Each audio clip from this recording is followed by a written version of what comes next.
birgalikda oxirida chiqib mikrofonni olib gapirayotgan holatlarimga guvoh bo'lib kelyapsizlar. Ba'zi bir media haligi tryuklari deymiz, shu yo'nalishda qanaqadir men deydimi, shuni yurtimizni ravnaqini pastga tushirib qo'yapmiz. Shuning ustida qattiq ishlashimiz kerak. Haqiqatda to'g'ri aytyapti. Mana shu ba'zi bir media jangchilarimiz mikrofonda har xil so'zlarni aytib sharmanda qilishayotgani bu bor gap. Bunga chora ko'rilishi tarafdori edik o'zimiz ham. Va bundan tashqari yana bitta qo'shimcha qilmoqchi edim. Aynan mana shu professional sportchilarimiz ham jangdan so'ng mikrofonda uzundan uzun rahmatlarni juda ham ko'p aytadi. Boshqa sportchilarni olib qarasangiz yo'q. Keyingi jang haqida, keyingi maqsadlar haqida gapiradi.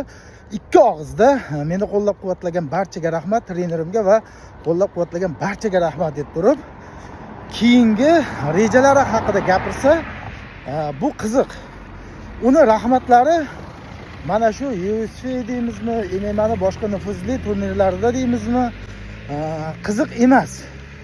O'shaning uchun ozroq, ya'ni kamroq paxta qo'yib, ko'proq jang ko'rsatish kerak va undan tashqari sportchilarimiz mana shu mashhur bo'lib ketgandan keyin, chempion bo'lib, katta yutuqlarga erishgandan keyin ularga juda ham ko'p sovg'alar, e'tiborlar va moddiy tomonlama yordamlar ko'payib ketadi.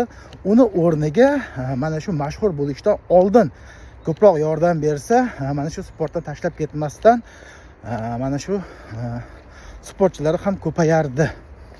Buni ham e'tiborga olish kerak. U mashhur bo'lgandan keyin unga moddiy tomonlama yordam kerak emas. Uni o'zi topaveradi. Shunaqa gaplar.